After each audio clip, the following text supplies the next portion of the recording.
अगासुर को मारने वाला भी तो यही है, इसने ही तो अगासुर को मारा। नहीं नहीं, परीक्षा लेनी पड़ेगी। और जैसे ही भगवान अपने ग्वाल बालों के साथ बैठे थे, बछड़ा सुदूर कहीं चरने चले गए। कन्हैया ने कहा, लालाओं ने तुम लोग भोग लगाओ, तब तक मैं अभाल बछड़ों को देख के आऊं। और जैसे ही कन्हैया बछड़े को देखने के लिए गए, इधर ग्वाल बालों को चुरा करके ब्रह्मा जी ने ब्रह्मलोक में बांध दिया। जैसे ही ग्वाल बालों को देखने के लिए कन्हैया इधर आए, तब तक उधर बछड़ों को ले जाकर के ब्रह्मलोक में बांध दिया। अब इधर देखे तो बछड़े ना आए, इधर देखे तो ग्वाल बाल ना आए। जे का भयो भैया, सोई कन्हैया ने ध्यान लगाई और ध्यान में ब्रह्मा को पाई। बोले ओहो, तो ये सब करामात तेरी है ब्रह्मा, पर शायद तुझे पता नहीं कि रिश्ते में मैं तुम्हारा बाप लगता हूं। अरे तू तो केवल पुतला तैयार करना जानता है, उसमें प्राण भरने का काम तो मैं ही करता हूं। पर शास्त्र का नियम है कि व्यक्ति जिस चीज का ज्ञाता हो, उसको उसी में प्रभावित करना चाहिए। यदि कोई व्याकरण का ज्ञाता है तो उसे व्याकरण में प्रभावित करो, कोई भागवत का ज्ञाता है भागवत में प्रभावित करो। जो जिस चीज का ज्ञाता है उसको उसी में प्रभावित करें तो विद्वता है। अब ब्रह्मा जी सृष्टि के रचयिता हैं, सृष्टि करते हैं, नियम कानून के मालिक हैं। सो कन्हैया ने कहा, बेटा तू सृष्टि का मालिक है, सृष्टि करता है, तो हम भी सृष्टि करके ही तुझे प्रभावित करेंगे। और कन्हैया ने किया क्या, जितने ग्वाल बाल थे स्वयं कृष्ण बन गए, जितने बछड़े थे स्वयं कृष्ण बन गए। अरे ब्रह्मा तो केवल पुतला बनाते हैं, वो भी पुतला जब भगवान की इच्छा होती है, भगवान जब कहते हैं तब बनाते हैं। और कन्हैया ने किया क्या, जड़ भी कृष्ण और चेतन भी कृष्ण, मोर पंख भी कृष्ण, पगड़ी भी कृष्ण, बंसी भी कृष्ण, खराऊ भी कृष्ण, लंगोट भी कृष्ण, गाय भी कृष्ण, बछड़े भी कृष्ण, ग्वाल बाल भी कृष्ण, सब कुछ कृष्ण ही कृष्ण हो गया। ऐसी विचित्र स्थिति। कुछ दिन बिता, ब्रह्मा जी ने सोचा चल जरा चल करके देखूं, बेचारा ग्वारिया रो रहा होगा। यदि रो रहा होगा तो उसके ये ग्वाल बाल भी, ये बछड़े भी तो लौटाने हैं, ग्वाल बाल भी तो लौटाने हैं। अब हुआ क्या, जैसे ही ब्रह्मा जी अपने लोक को छोड़कर के वृंदावन में आए देखने के लिए, तब तक कन्हैया ब्रह्मा बनकर के बैठ पहुंच गए वहां ब्रह्मलोक में। और ब्रह्मा जी के द्वारपालों से कह दिया, सुनो आजकल बहरूपिये बहुत घूम रहे हैं, यदि मेरा भेष बना करके कोई अंदर आवे तो आने मत देना। जाकर के बैठ गए। अब जब ब्रह्मा जी लौट करके गए ब्रह्मलोक में, अंदर प्रवेश कर ही रहे थे, तब तक उनके ही द्वारवानों ने उन्हें रोक दिया। रुको, कहां जा रहे हो? बोले तुम हमें नहीं पहचानते? अरे मैं ब्रह्मा। बोले बड़े आए ब्रह्मा, देखो मालिक कह ही रहे थे, कहने के देरी ना भाई, एक बहरूपिया आ गया। बोले ये बताओ कि सृष्टि कितनी? बोले वो सृष्टि में ब्रह्मा कितना? बोले एक। तो हमारे ब्रह्मा तो अंदर बैठे हैं, तुम दूसरे ब्रह्मा कहां से आ गए? जब एक सृष्टि में एक ही ब्रह्मा होता है तो हमारे ब्रह्मा तो अंदर बैठे हैं, तुम दूसरे कहां से चले आए? तुम्हारे ब्रह्मा अंदर बैठे, तुम बावरे तो नहीं हो गए? बोले बावरे हम नहीं, बावरे तुम हो गए। अच्छा, यहाँ 2 मिनट समय मिल सकता है बैठने के लिए? बोले नीचे उतर के बैठो, सीढ़ी से नीचे उतर के बैठो, ऊपर मत बैठना, जैसी तुम्हारी इच्छा। नीचे ब्रह्मा जी बैठे और ध्यान लगाया। और ध्यान में जैसे ही टेढ़ी टांग वाले को पाया, अपने ही द्वारपालों के चरणों में सर को झुकाते हुए कहते हैं, मुझसे बहुत बड़ी भूल हो गई, मैं तो बहरूपिया ही हूं, तुम्हारा असली ब्रह्मा तो वही है जो अंदर बैठा है। पर एक काम करना, अपने ब्रह्मा जी से जाकर के कह दोगे कि एक बहरूपिया आया है, आपका दर्शन करना चाहता है। बोले हाँ, तुम यहीं यदि रहो तो हम ये काम कर सकते हैं। द्वारपाल अंदर गए, जाकर कन्हैया से कहा, महाराज गजब है गई। बोले क्या हुआ? अरे आपके कहने के देरी ना भाई, एक बहरूपिया दरवाजे पे आ गया, आपका दर्शन करना चाहता है, क्या करें? बोले भेज दो। जैसे ही ब्रह्मा जी अंदर गए, कन्हैया वहां से अंतर ध्यान हो गए।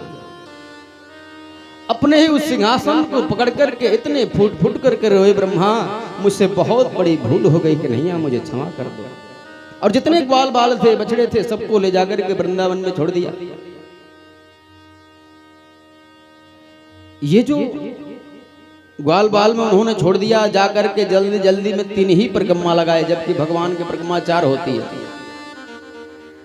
किनो मेड्यते भ्रवपुषे तडिदंबराय गुंजावतंस परपेक्षल सन्मुखाय वन्यस्त्रजे कवलवेत्र विषाण वेणु लक्ष्म्या श्रिये मृदुपते पशुपांगजाय। हे पशुपादित इति पशुपः अंगजाय श्री कृष्णाय। हे पशुपनंदन श्री कृष्ण, मुझसे बहुत बड़ी भूल हो गई, मुझे क्षमा कर दो। ये प्रसंग बाल लीला में आएगी, अभी तो मैंने समझाने के लिए कह दिया। तो ऐसे विचित्र लीला करते हैं कि सूर्य भी मोहियंती, बड़े बड़े सुर लोग भी मोह को प्राप्त हो जाते हैं। ब्रह्मा भी मोह में पड़ गए। अरे उनके बड़े भाई बलदाऊ जब ब्रह्मा जी ग्वाल बालों को और बछड़ों को लेकर के अपने धाम में गए थे, उतने समय में 1 वर्ष का समय बीत गया। 1 वर्ष का समय बीत गया। एक दिन अचानक हुआ क्या कि बछड़े कहीं सुदूर चरने के लिए चले गए। जब बहुत समय बीत गया, बछड़े वापस घर नहीं आए, तो जितने ग्वाल बाल थे, इनके पिता सब डंडा लेकर के दौड़े भागे मारने के लिए। इतने समय तक चराते हो, कुछ हो जाएगा, कौन देखने वाला है इतने घने जंगल में। जैसे ही दौड़े मारने के लिए सामने जाते हैं, तो सामने जाते ही डंडा हाथ से छूट जाती है। सब अपने अपने बच्चों को गोद में लेकर खिलाने लगते हैं। जब ऐसी विचित्र स्थिति बलदाऊ ने देखा, तो कन्हैया से कहा, कन्हैया। बोले हाँ भैया। बोले जे का है रहे हो? बोले का बात है? बोले लाला ने कछु छुपइयो ना, बता जे लीला कब से है रहे हो? बोले भैया तू आज जानो, जा लीला तो हम 1 साल से कर रहे हैं। अच्छी बात है भैया। पर कन्हैया ने कहा, भैया तू जाने तो जाने, काऊ और को ना बता दीजो, अच्छो ना होगो। अच्छा ठीक है भैया, जैसी तेरी इच्छा। ऐसे विचित्र लीला करते भगवान। ऐसे सत्यम सच्चिदानंद स्वरूपम श्री कृष्णम परम परमेश्वरम धीमहि ध्यायेम। ऐसे भगवान श्री कृष्ण चंद्र जी के चरणों में हम बार बार प्रणाम करते हैं।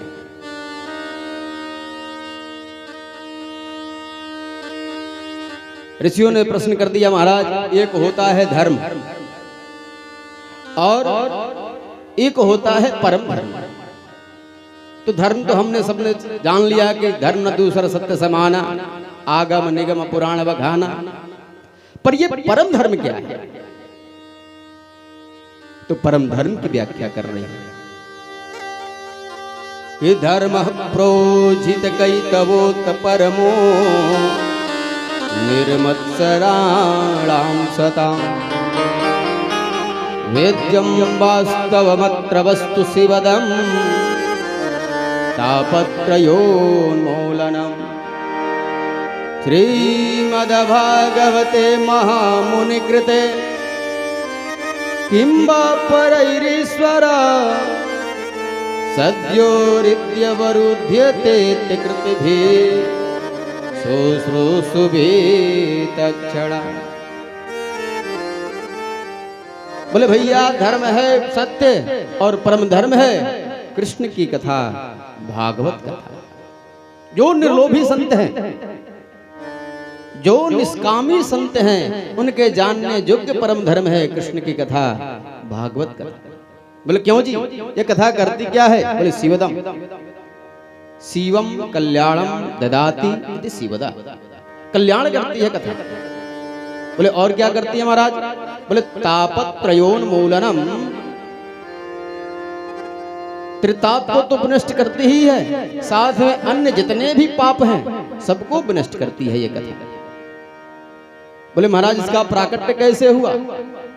सो अगले श्लोक में बताते हैं कि निगम कल्पतरोर्गलितम फलम सुखमुखादमृतद्रव संयुतम् पिबत भागवतं रसमालयम् मुहुरहो रसिका भुवि भावुकाः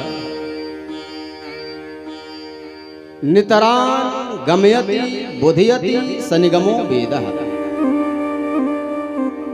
निगम कहते हैं वेद को, और वेद का पका हुआ फल ही श्रीमद् भागवत। गलितम फलम निगम कल्प तरोर गलितम फलम। निगम रूपी कल्प वृक्ष का पका हुआ फल ही श्रीमद् भागवत है। बोले तो आपने बड़ा सुंदर वृक्ष बता दिया महाराज, इतना विशाल वृक्ष बताया, इतना इसका इतना सुंदर फल है, पर ये हमारे लिए सुलभ कैसे हुआ? बोले सुख मुखाद मृत द्रव संयुतम। इसमें तोते ने चोंच मार दी है। और एक बात आपसे बोलूं, तोता उसी फल में चोंच मारता है जो मीठा होता है, और इस फल में तो पारखी चोंचे तोते ने चोंच मारी है। इसका खट्टा होने का कोई संभावना ही नहीं। आपने बड़ा सुंदर फल बता दिया, बड़ा सुंदर वृक्ष बता दिया, और ये तोते के चोंच लगने से हमें सुलभ हो गया, पर इसकी विशेषता क्या है? बोले निगम कल्प तरुर गलितम फलम सुखमुखादम तद्दव संयुतम। बोले मतलब, बोले अब हम खाना चाहते हैं तो पहले ये बताओ कि इसमें से क्या अलग कर दे।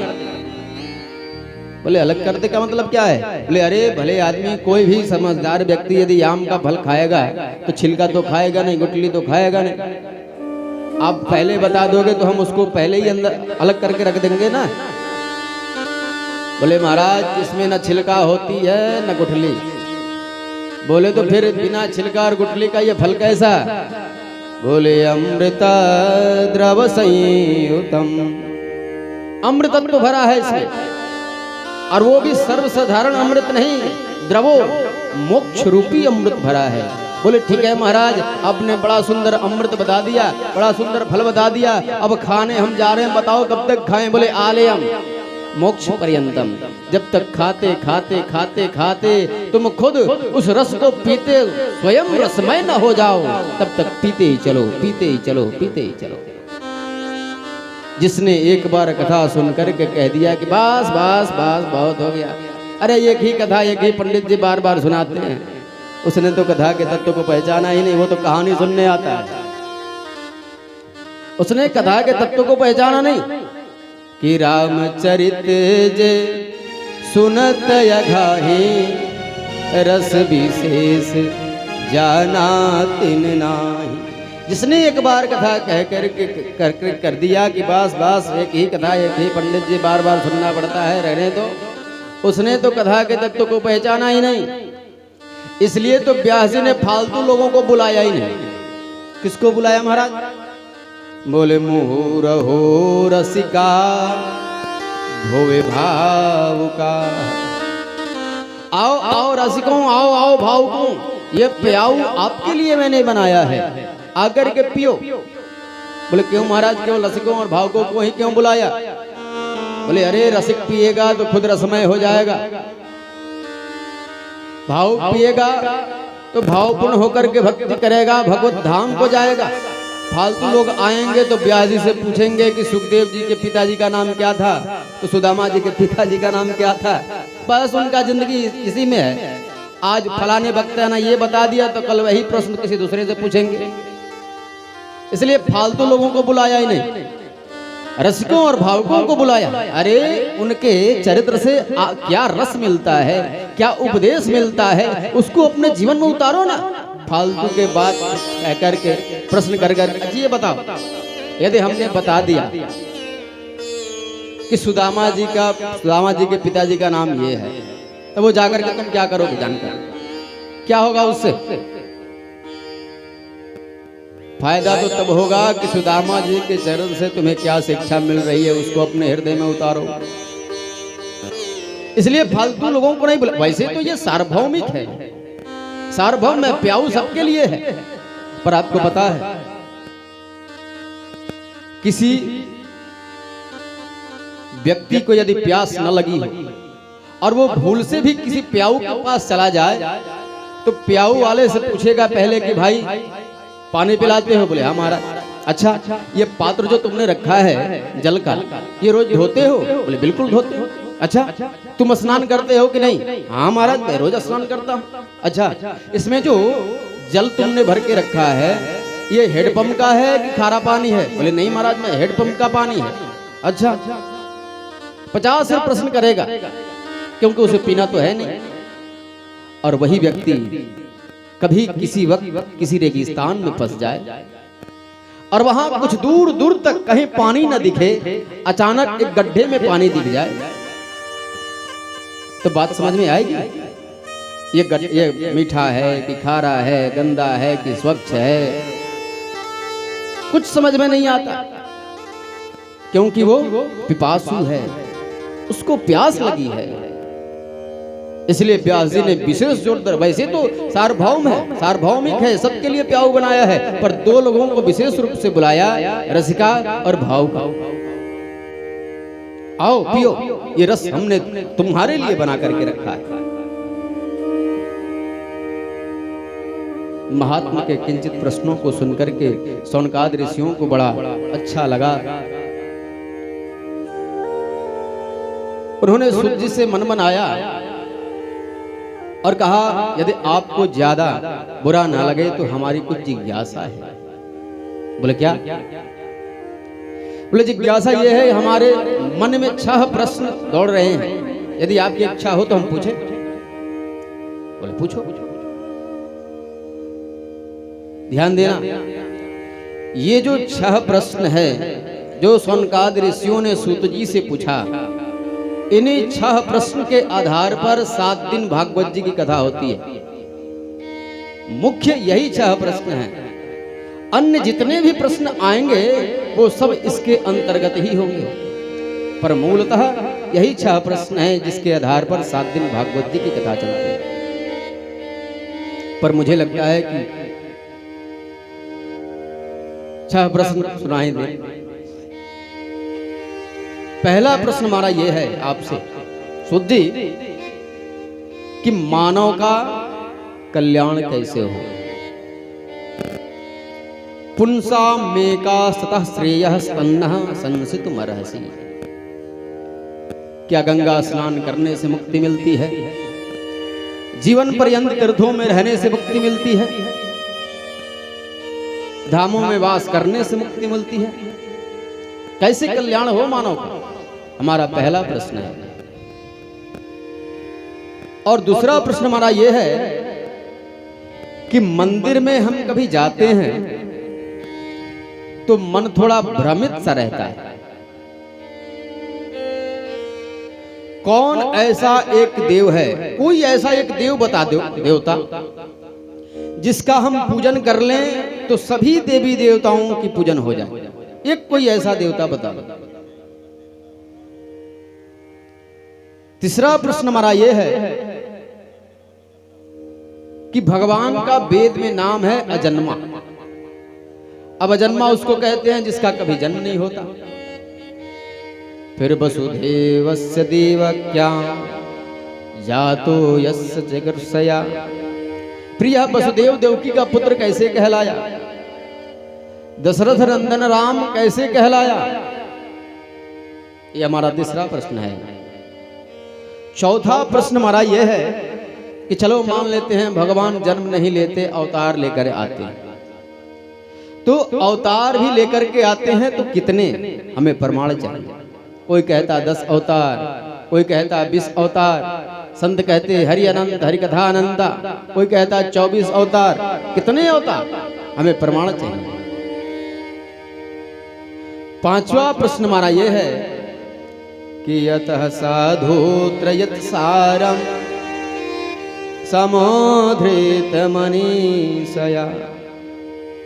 हमें सार सार बताना, चुटकुले कहानी मत सुनाना, इधर उधर की बातें मत सुनाना, लोगों को चुटकुले सुना सुना करके हंसाना मत। मूलतः मुख्य जो भागवत जी की कथा है उसी को सुनाना। ये सोनकाद ऋषि कहते हैं सूत जी से, ध्यान देना। पर आजकल की जो कथाएं हो रही हैं, कथाएं कम नौटंकी ज्यादा होती है। इसलिए भागवत के लिए आपने बुलाया है तो मूलतः क्रम बाई क्रम केवल भागवत की ही कथा मैं करूंगा। फालतू का इधर उधर का बात एक भी आपको सुनने को नहीं मिलेगा। पहली बात तो ये कहना नहीं चाहिए,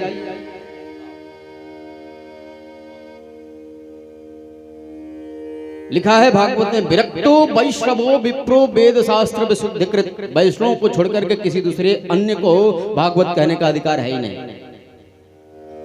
वैष्णव होना चाहिए। दूसरी बात, आजकल ये बिजनेस हो गया, धंधा बिजनेस हो गया है। स्त्रियों से लोग कथा सुनते हैं। स्पष्ट आया है पुराणों में, ये शास्त्रों में वर्णन आया है, जो स्त्री कथा करती है वो भी नरक में जाती है और उस स्त्री से जो कथा सुनता है वो भी नरक में जाता है। आप ऐसा एक भी प्रमाण नहीं दे सकते कि कभी किसी भी पुराण में, किसी भी कहीं भी कोई भी वक्ता स्त्री आदि काल से आज तक चली आई हो। ऐसा कहीं प्रमाण है? किसी भी शास्त्र में वर्णन है? तो जो स्त्री कथा करती है वो तो नरक में जाती ही है, जो उससे सुनता है वो भी नरक में जाता है।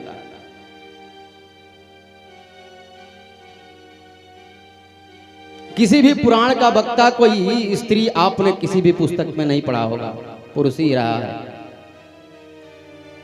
तो पांचवा प्रश्न हमारा यह है कि सार सार बताना, क्योंकि हमारे पास समय नहीं है इधर उधर की बातें सुनने की। और छठा प्रश्न थोड़ा विचित्र सा है कि ब्रूहि योगेश्वरे कृष्ण ब्रह्मण्ये धर्म बर्मणि स्वाम काष्ठा मधनोपेते धर्मः कम शरणं गतः। आप कहते हो कि धर्म संस्थापनार्थाय संभवामि जुगो जुगे। बिल्कुल सत्य बात है गुरुजी। जब धर्म पे हानि हुई तो धर्म की रक्षा के लिए भगवान इस धराधाम पे आए, 125 वर्ष तक राज किया, और जब अपने धाम को स्वधाम को चले गए तो धर्म है कम शरणम गतः। धर्म किसके शरण में गया? धर्म तो निराश्रित हो गया होगा, अकेला पड़ गया होगा। हमारा यह 6 प्रश्न है और हम चाहते हैं कि 6 प्रश्नों का आप हमें उत्तर दें।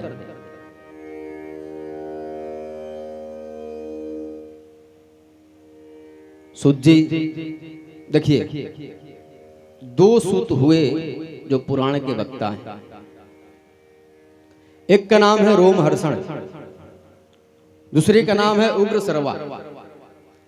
उग्र सर्वा नाम के जो सूत हैं उन्होंने केवल श्रीमद् भागवत जी की कथा करी, और रोमहर्षण नाम के जो सूत हैं उनके पिताजी, उन्होंने अन्य पुराणों की कथा करी। उग्र सर्वा भगवान सुखदेव स्वामी के शिष्य हैं और रोमहर्षण वेदव्यास जी के शिष्य हैं।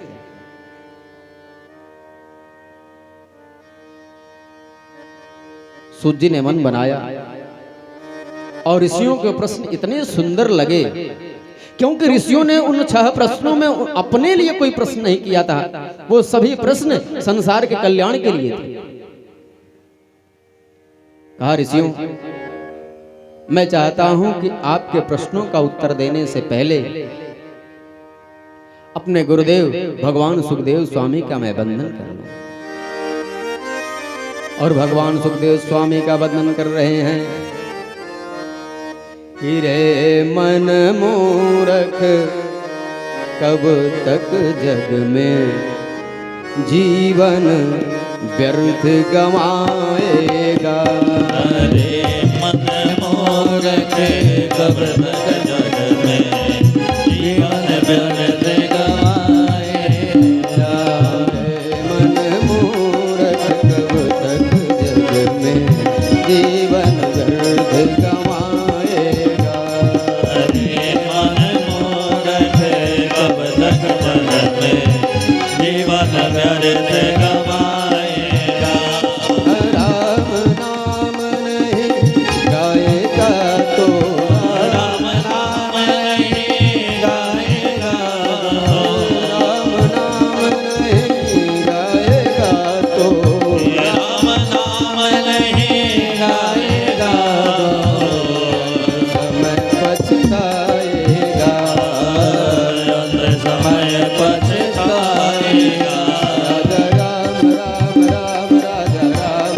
राम राजा राम राम राम सीता राम राम राम राजा राम राम राम राजा राम राम राम राजा राम राम राम सीता राम राम राम सीता राम राम राम सीता राम राम राम सीता राम राम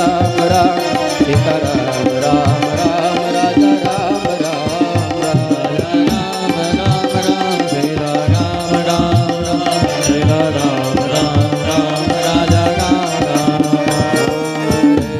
मन मूरख जीवन व्यर्थ गमाएगा हरे मन मूरख कब तक जग में जीवन व्यर्थ गवाएगा। प्रेम से बोलो भक्तवत्सल भगवान की जय। तो मैं चाहता हूं कि आपके प्रश्नों के उत्तर देने से पहले अपने भगवान गुरुदेव भगवान सुखदेव स्वामी का मैं वंदन कर लूं। हियं व्रजन्तमनुपेतमपेतकृत्यं द्वैपायनौ विरह कातरया जुहाव पुत्रेति तन्मयतया तरवोऽभिनेदु तं सर्वभूतहृदयं मुनिमानतोऽस्मि। आपको एक बात बताऊं, सुखदेव स्वामी कोई साधारण सुख नहीं थे।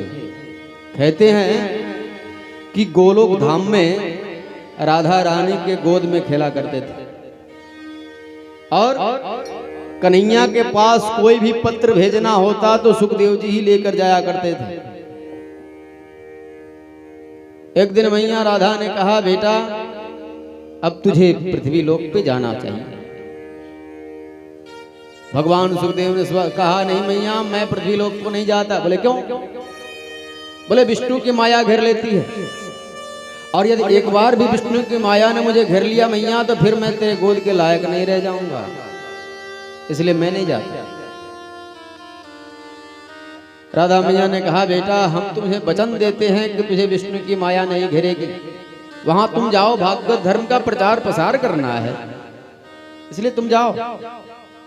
ठीक है भैया, तुम कहती हो तो मैं जाता हूं। भगवान शिव का धाम अमरनाथ धाम, वहां एक सुख पक्षी के गर्भ से अंडे के रूप में पड़े। नारद जी ने सोचा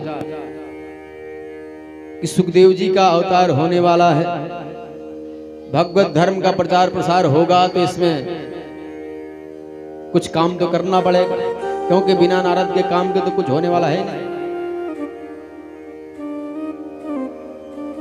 शास्त्र कहते हैं कि भगवान के मन का नाम ही नारद है। भगवान को कोई भी काम कराना होता नारद जी तुरंत वहां पहुंच जाते। हमारे ब्रज में तो कहते नारद, जिसने एक बार किसी का टिकट कन्फर्म कर दिया, अब मजाल नहीं कि भगवान भी उसको कैंसिल कर सके। बाई को नाम नारद है। एक बार जिसको पक्का कर दिया वो पक्का, जिसका बात भगवान भी रद्द न कर सके, बाई को नाम नारद। नारम ज्ञानम द्यति, नारम ज्ञानम ददाति इति नारद, नारम अज्ञानम द्यति खंडयति इति नारद। जो अज्ञान का खंडन कर ज्ञान का प्रकाश भरे, बाई को नाम नारद है।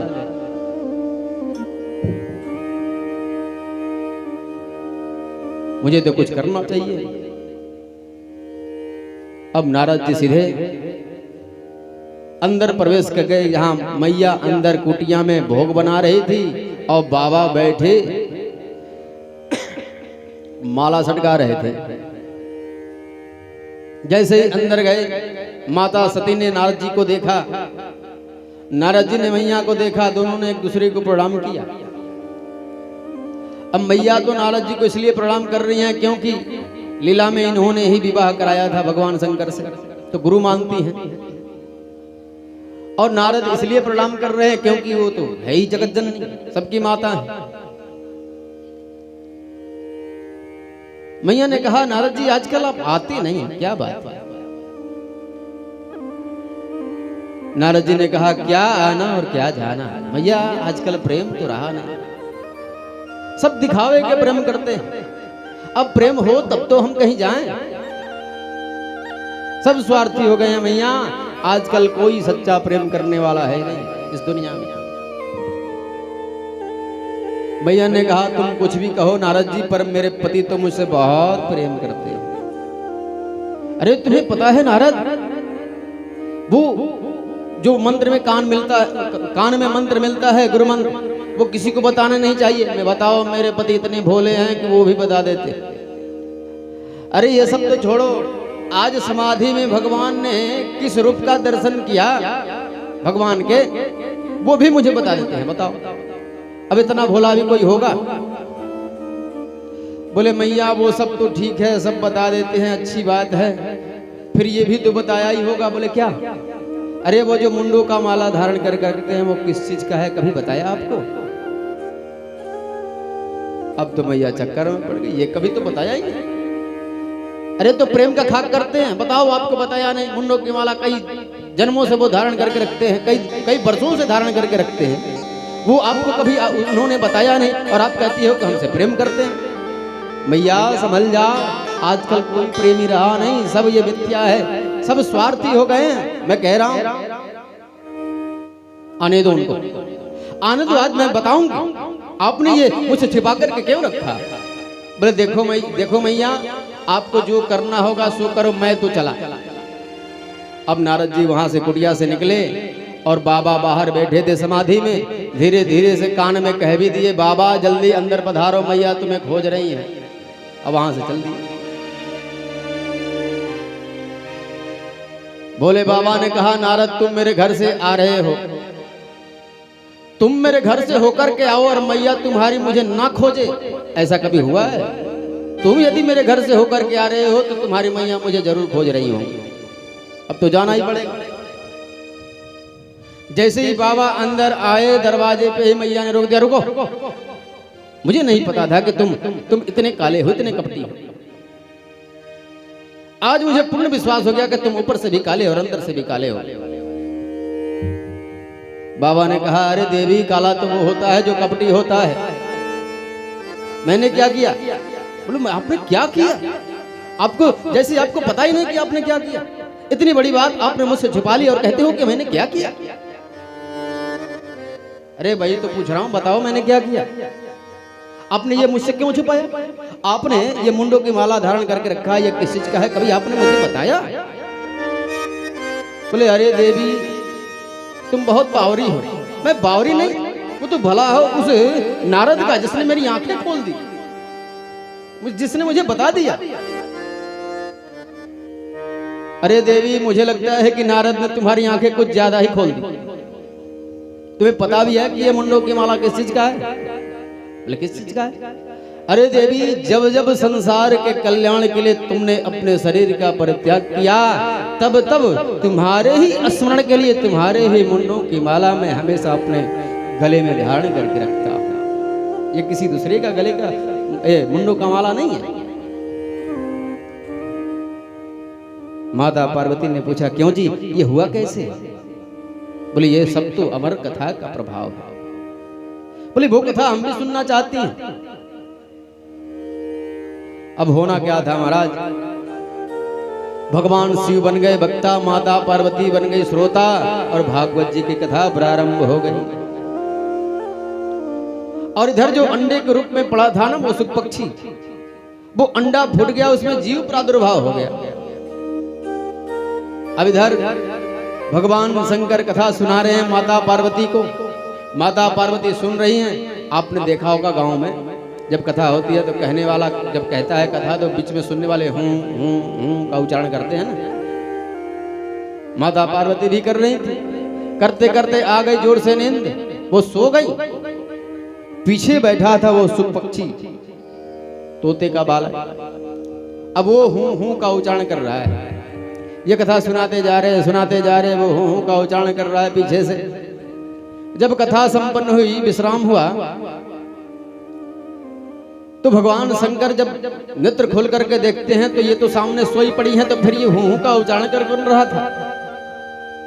जैसे ही पीछे मुड़ करके देखते हैं, ये तो तोते का बालक है, सुख पक्षी है, इसने मेरी कथा सुननी, जो कि ये बहुत गोपनीय थी। अब मैं करूं क्या? तुरंत अपना त्रिशूल उठाया और लेकर के उसको दौड़ाने लगे। वो दौड़ता हुआ गया, दौड़ते विशाला क्षेत्र धाम में गया। वहां सौम्या प्रास नाम के आश्रम में माता वीतिका, जो वेद व्यास जी की पत्नी है, जमाई ले रही थी मुख फैला करके, इधर से दौड़ता हुआ गया और जाकर के उनके मुख में होकर के उनके पेट में चला गया वो सुख पक्षी। और शंकर जी वहां से वापस लौटा। वही वर्णन कर रहे हैं कि यम प्रजंतमनुपेतमपेत कृत्यम द्वैपायनो विरह कातरया जुहाव पुत्रेति तन्मयतया तरवोभिनेदुस् तम सर्वभूत हृदयम मुनिमानतोस्। वही 12 वर्ष तक अपने माता के गर्भ में रहे थे सुखदेव जी। एक दिन थोड़ा तकलीफ महसूस हुआ माता वीतिका को। उन्होंने कहा, क्यों जी, ये मेरे गर्भ से बेदत ध्वनि सुनाई दे रही है, मैं क्या करूं? व्यास जी ने कहा, देवी मुझे तो लगता है कि तुम्हारे गर्भ में कोई महापुरुष आ गया है। बोले तो इसको कहो ना कि ये बाहर आए, मुझे बड़ा कष्ट होता है। व्यास जी ने कहा, बेटा आप बाहर पधारें, आपके माता श्री को बड़ा कष्ट होता है। अंदर से ही आवाज आई, नहीं मुझे बाहर नहीं आना। बोले क्यों? बोले विष्णु की माया घेर लेगी, यदि वो आकर के कहे कि मेरी माया तुझे नहीं घेरेगी तब मैं बाहर आऊंगा, अन्यथा मैं अंदर ही ठीक हूं। भगवान को आना पड़ा। बोले बेटा तू बाहर आ, मेरी माया तुझे नहीं घेरेगी। तब 12 वर्ष के बाद भगवान सुखदेव स्वामी माता गर्भ से बाहर आए और बाहर आते ही 16 वर्ष के हो गए। गर्भ में रहे 12 वर्ष तक, जन्म लेते ही 16 वर्ष के हो गए और जीवन पर्यंत 16 वर्ष के ही रहे, 16 से 17 नहीं है। तो ऐसे सर्वभूत हृदय भगवत स्वरूप भगवान सुखदेव स्वामी के चरणों में बार बार प्रणाम है। अब मैं चाहता हूं कि आपके प्रश्नों का उत्तर दो। वैसे तो मैं ज्ञानी हूं नहीं, क्योंकि मेरे सामने तो आप सभी अमलात्मा ज्ञानी हो, तत्व विद्वान हो, भला आपके सामने मैं क्या बोल सकता हूं? पर जो कुछ भी मैंने गुरुजी से सुना है, जो सीखा है, उसको प्रस्तुत करने का प्रयत्न करूंगा। कहते हैं कि आपका पहला प्रश्न यह था कि मानव का कल्याण कैसे? क्या गंगा स्नान करने से मुक्ति मिलती है? जीवन पर्यंत तीर्थों में रहने से मुक्ति मिलती है? या धामों में वास करने से मुक्ति मिलती है? कैसे मिले मुक्ति?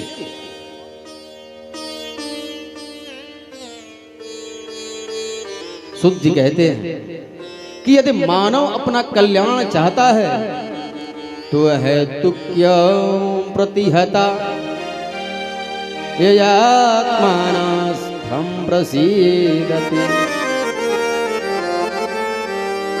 यदि मानव अपना कल्याण चाहता है तो एकमात्र उपाय है भगवान कृष्ण के चरणों में अहेतु की भक्ति का होना।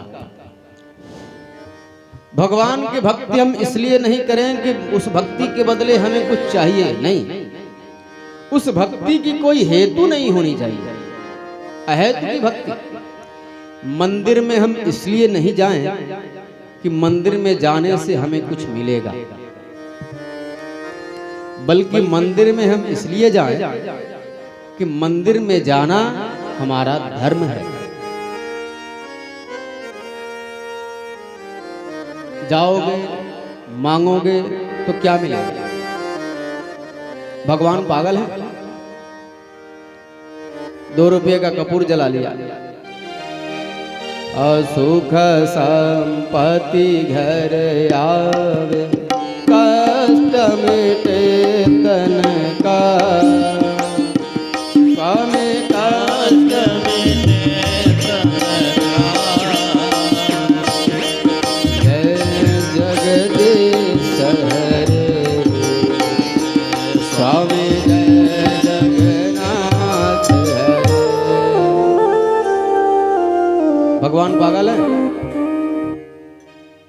₹2 का कपूर जलाया, सुख भी आवे, संपत्ति भी आवे, दुख भी मिट जावे। अरे सौदा हो तो बराबरी में हो तो बात समझ में आती है। पर ध्यान देना, मांगोगे तो वही मिलेगा जो तुमने मांगा है। क्या मांग सकते हैं?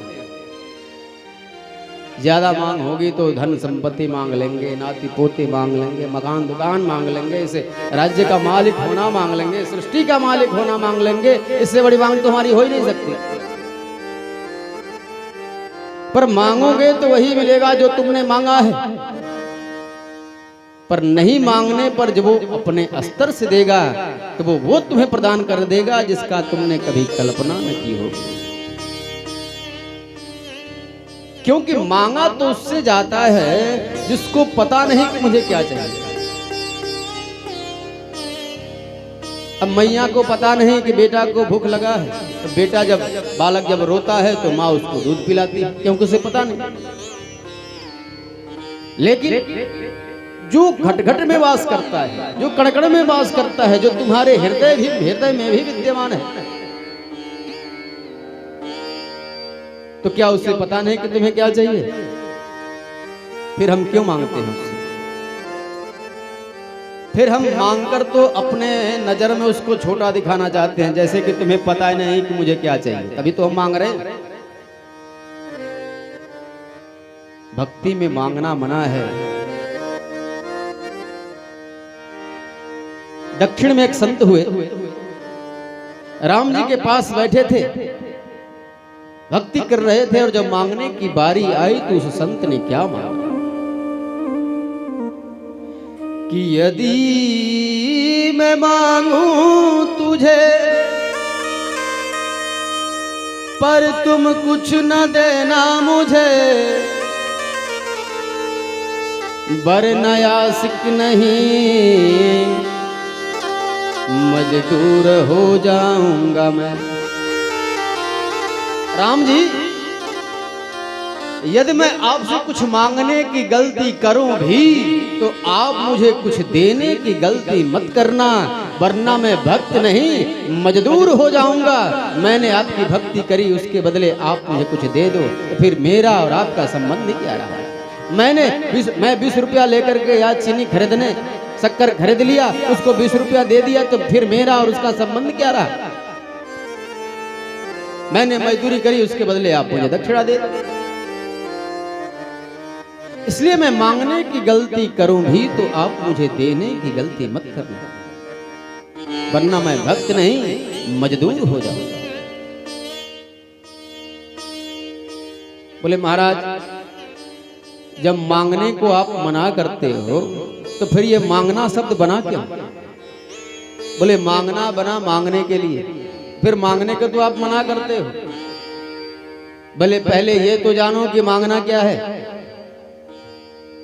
भगवान से नहीं मांगना, भगवान को मांगना है। भगवान से नहीं मांगना, भगवान को मांगना है। और वो भी यदि हृदय में हो, मन में ये हो कि भगवान मुझे मिले, तो मुख खोलने की आवश्यकता नहीं है। समय आने पर वह स्वयं तुम्हें मिल जाएगा। तुम केवल कर्म करो, निष्काम कर्म करो। इसलिए मानव यदि अपना कल्याण चाहता है तो एकमात्र उपाय है अहेतुक्य प्रतिहता यात्मा संप्रसिद्धति। भगवान कृष्ण के चरणों में प्रेम का होना, निष्ठा का होना, पर उस निष्ठा का कोई हेतु नहीं होना चाहिए। इसके बाद जो करते रहोगे भजन धीरे धीरे तो मिल जाएंगे राधा रमण धीरे धीरे। जो करते रहोगे भजन धीरे धीरे तो मिल जाएंगे राधा रमण धीरे धीरे। जो करते रहोगे भजन धीरे धीरे तो मिल जाएंगे राधा रमण धीरे धीरे जो करते रहोगे भजन धीरे धीरे तो मिल जाएंगे राधा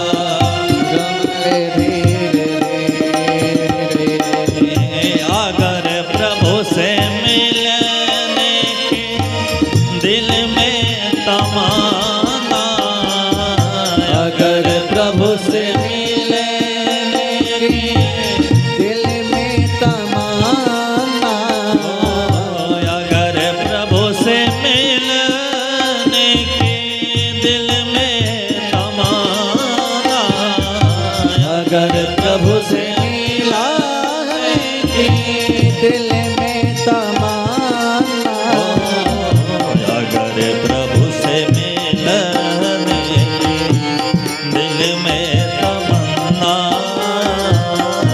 अगर प्रभु से मिलने की दिल में तमन्ना शोधयन्तः करण धीरे धीरे करो सोदया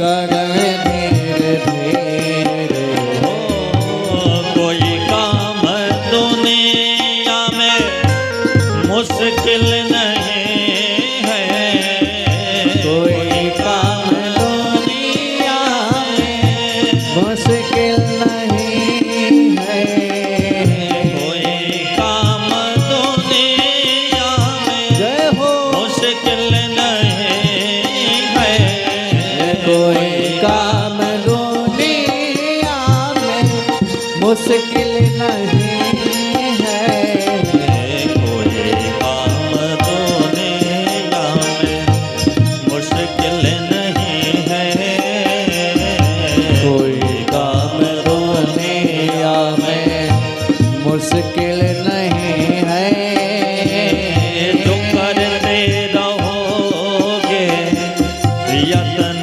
धीरे धीरे जो करते रहोगे यत्न धीरे धीरे करो प्रेम से भक्ति सेवा प्रभु की करो प्रेम से भक्ति सेवा प्रभु की करो प्रेम से भक्ति सेवा प्रभु की करो प्रेम से भक्ति सेवा प्रभु की करो प्रेम से भक्ति सेवा प्रभु की करो प्रेम से भक्ति सेवा प्रभु की तो मिल जाएगा वो रमण धीरे धीरे तो मिल जाएगा वो रतन धीरे धीरे जो करते रहो जय हो भजन धीरे धीरे जो करते रहो भजन धीरे धीरे तो मिल जाएंगे राधा रमण धीरे धीरे तो मिल जाएंगे राधा रमण धीरे धीरे तो मिल जाएंगे राधा रमण सबल भगवत्सल भगवान की जय। तो हमारा दूसरा प्रश्न ये है कि मंदिर में हम कभी जाते हैं तो मन थोड़ा भ्रमित सा रहता है। कोई ऐसा एक देव बता दो जिसके पूजन कर लेने मात्र से सभी देवी देवताओं का पूजन हो जाए। मैं आपसे बताऊं ऋषियों, सबसे पहले तो एक मंदिर में ज्यादा प्रतिमाएं नहीं होनी चाहिए, ज्यादा मूर्तियां नहीं होनी चाहिए। इससे मन भ्रमित हो जाता है। किसका? जिसको शास्त्र में पैठ नहीं है, विशेषकर माताओं का। एक माता जी थी बुढ़िया, मंदिर में गई पूजन करने, 2 रुपये का चनौरी खरीद लिए, 1 लोटा हेडपंप का जल ले लिया, लेकर के चल दिया पूजन करने। जब मंदिर के अंदर गई तो वहां भोले बाबा का स्थान, बाबा को थोड़ी सी चनौरी चढ़ा दी, थोड़ा सा जल चढ़ा दिया, प्रणाम किया, आगे बढ़ी। उसके बगल में राम दरबार, वहां भी थोड़ी सी चनौरी चढ़ा दी, थोड़ा सा जल चढ़ा दिया, फिर आगे बढ़ी।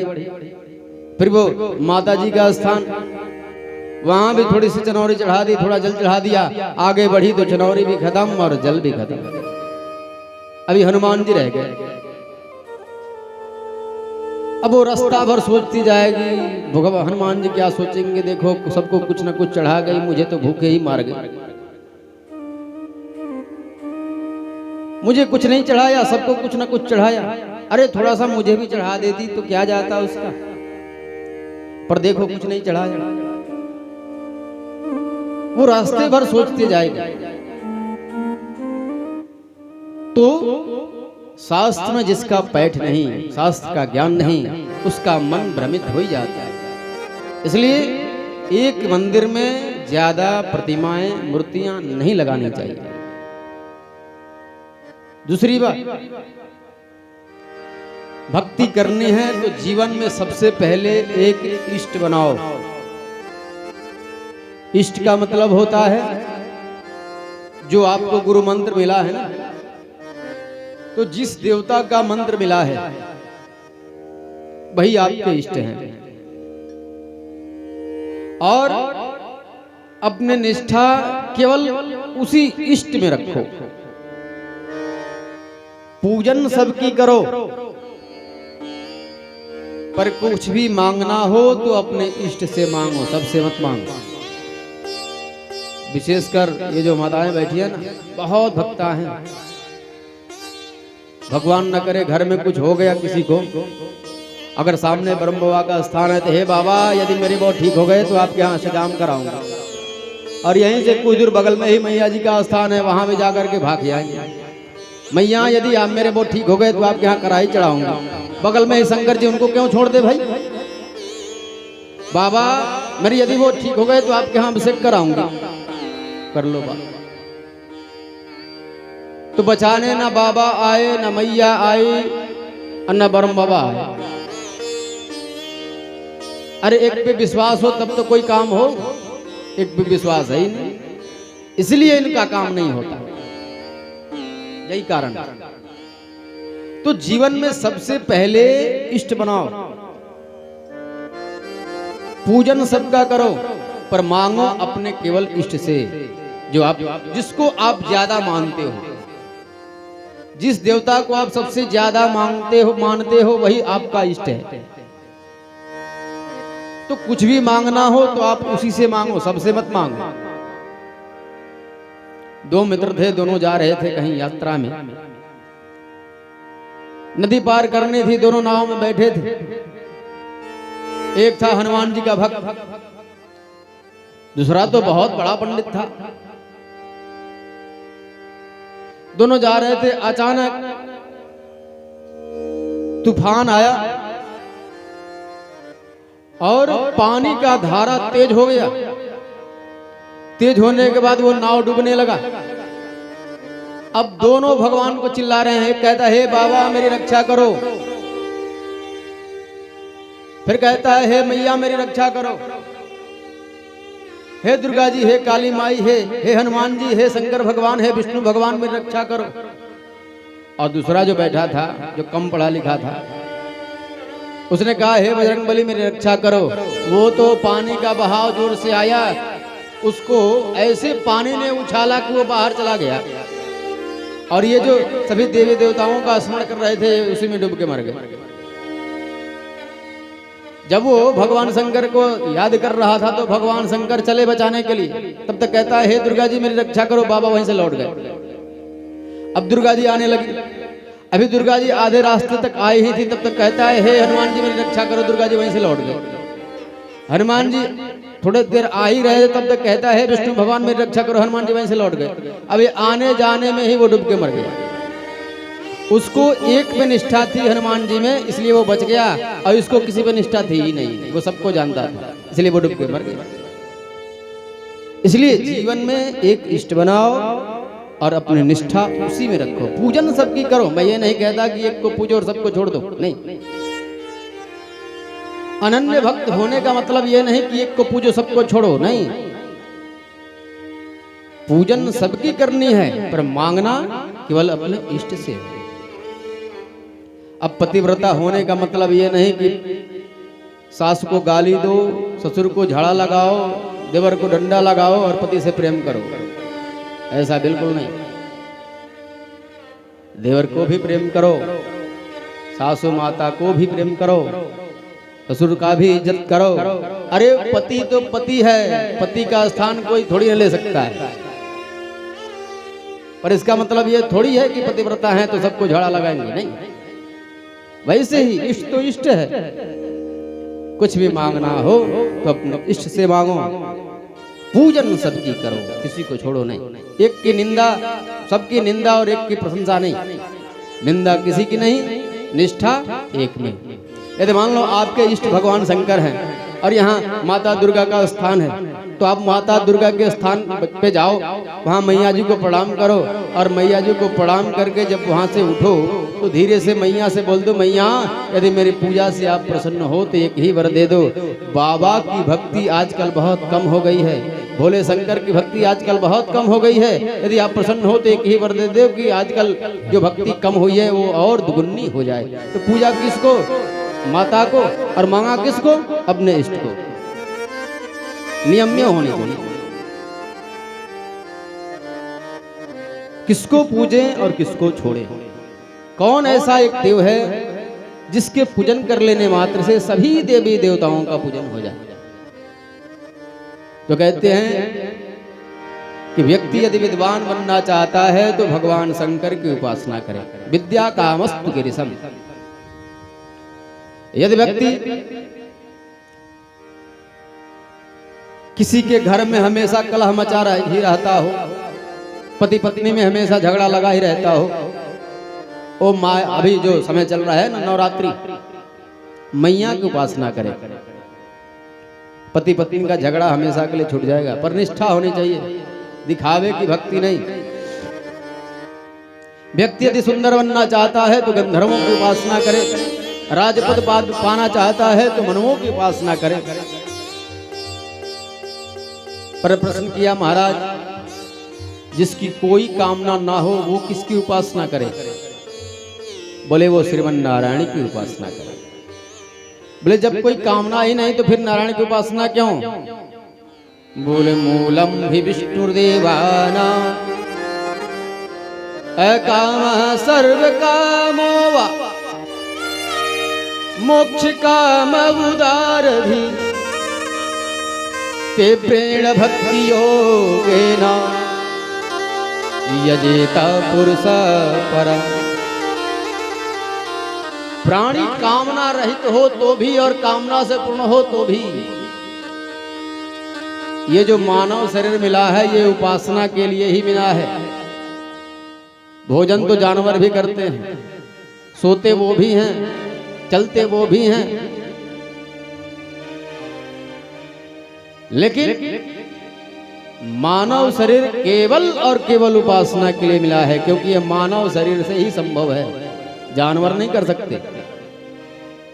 अगर जानवर करते होते तो आज मनुष्यों से कई सीढ़ी ऊपर होते, क्योंकि हम तो मानव होकर भी उपासना नहीं करते। तो प्राणी कामी हो तो भी और निष्कामी हो तो भी नारायण की उपासना तो करनी ही चाहिए, क्योंकि ये शरीर उपासना के लिए ही मिला है। और मूलम ही विष्णुर्देवाना यत्र धर्म सनातन। जैसे एक वृक्ष को सींचने के लिए उसके जड़ में पानी डालते हैं ना, और पूरा वृक्ष सिंचित हो जाता है, हरा भरा हो जाता है। जड़ में ही तो पानी डालते हैं, आके उसके डाली प्रति डाली में, शाखा प्रति शाखा में, पत्ता लताओं में जल डालते हैं, नहीं डालते ना, उसके जड़ में पानी डालते हैं और पूरा वृक्ष सिंचित हो जाता है। वैसे ही मूलम भी विष्णुदेवानाम यत्र धर्म सनातन। जैसे उस वृक्ष का मूल वो जड़ है, वैसे सनातन धर्म का मूल श्रीमन नारायण है। जैसे जड़ में पानी डालने से पूरा वृक्ष सिंचित हो जाता है, वैसे ही केवल श्रीमन नारायण की उपासना कर लेने मात्र से सभी देवी देवताओं की उपासना हो जाती है, सबका उपासना।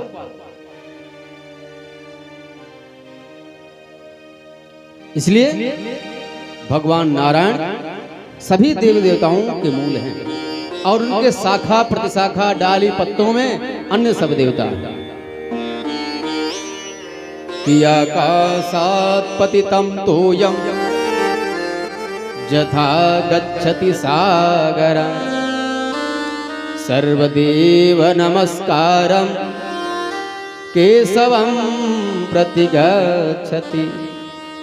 जैसे आकाश से जब जल गिरता है तो छोटे बड़े नदी नालों से होते हुए जाकर के अंत में समुद्र में विलीन हो जाता है, वैसे ही सर्वदेव नमस्कारम, सभी देवी देवताओं का जो पूजन पाठ है, जो नमस्कार है, वो केशवम प्रतिगच्छति, भगवान श्री कृष्ण में जाकर के विलीन हो जाती है। इसलिए तो पूजन के अंत में पंडित जी लोग बोलते हैं कि जत जत कर्म करते कानि पापा पहा महा विष्णु दैवतानि अर्पितानि संतु।